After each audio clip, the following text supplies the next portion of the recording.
لالا نے آج ایسا کھیل کھیلا تھا جس میں شکار سیحان نہیں بلکہ غازی یوسف کا اپنا گھر تھا۔ رات کے اندھیرے میں لالا ایک سنسان جگہ پر کھڑا تھا۔ اس کے سامنے غازی یوسف کا پرانا نوکر موجود تھا۔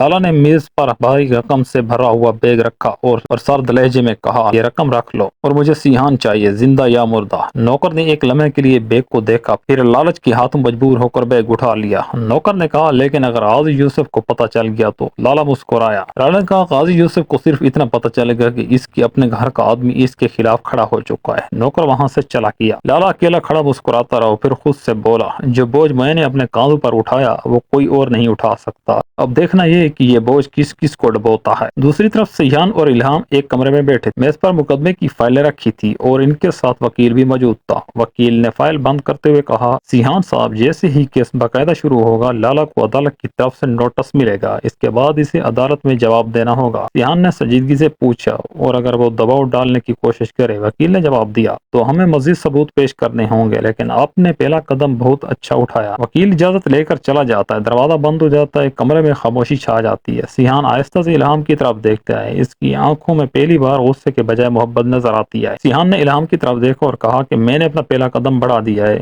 الہام مسکراتی ہوئی اور دھیمی آواز میں جواب دیتی ہے، اور میں آخری قدم تک آپ کے ساتھ ہوں۔ سیحان اس کا ہاتھ تھام لیتا ہے، لیکن دونوں کو کیا معلوم تھا کہ اس وقت ان کے خلاف ایک نئی سازش شروع ہو چکی ہے۔ دروازے پر دستک ہوتی ہے، سیحان چونک کر کھڑا ہو جاتا ہے۔ دروازہ کھلتا ہے، سامنے اس کا پرانا نوکر کھڑا ہوتا ہے۔ سیحان اسے اندر آنے کا اشارہ کرتا ہے۔ سیحان کہتا ہے کہ بابا کے کاموں کے بارے میں مجھے بہت کچھ معلوم ہو چکا ہے، میں ان تمام غیر قانونی دھندوں سے دور رہنا چاہتا ہوں۔ نوکر حیران ہو کر پوچھتا ہے، لیکن کیوں؟ اگر آپ نے یہ سب کچھ چھوڑ دیا تو ہمارا کیا ہوگا؟ ہم تو سڑک پر آ جائیں گے۔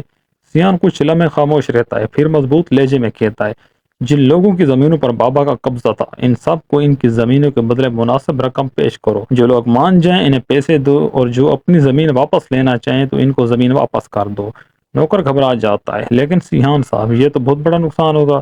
سیحان نے جواب دیا، نقصان پیسوں کا نہیں ہوتا، نقصان تب ہوتا ہے جب انسان اپنی عزت اور ضمیر کھو دیتا ہے۔ الہام فخر سے سیحان کی طرف دیکھتی ہے، مگر اچانک نوکر کے چہرے پہ ایک عجیب سی پریشانی آتی ہے۔ وہ نظریں چراتا ہے، سیحان اسے غور سے دیکھتا ہے۔ سیحان، کیا ہوا؟ نوکر فوراً جواب دیتا ہے، کچھ نہیں صاحب، میں ابھی کام شروع کرتا ہوں۔ وہ مڑ کر دروازے کی طرف بڑھتا ہے۔ الہام بھی حیران ہو کر دونوں کو دیکھنے لگتی ہے۔ سیحان اچانک نوکر کا ہاتھ پکڑ لیتا ہے اور اس سے ایک لمحے نوکر کی جیب سے ایک چھوٹا سا کاغذ زمین پر گر جاتا ہے۔ سیحان کاغذ اٹھاتا ہے، اس پر صرف 3 الفاظ لکھے ہوتے ہیں، سیحان زندہ یا مردہ۔ سیحان کی آنکھیں غصے میں بھر جاتی ہیں۔ وہ نوکر کی طرف دیکھ کر دھیمی خطرناک آواز میں کہتا ہے، اب مجھے سمجھ آیا، تم میرے گھر کیوں آئے؟ نوکر خاموش کھڑا رہتا ہے اور باہر اندھیرے میں اس گھر پر نظر رکھے ہوتا ہے۔ وہ فون نکالتا ہے اور صرف ایک جملہ کہتا ہے، لالا صاحب، سیحان کو شک ہو گیا ہے۔ دوسری طرف لالا مسکراتا، تو پھر کھیل جلد ختم ہوگا۔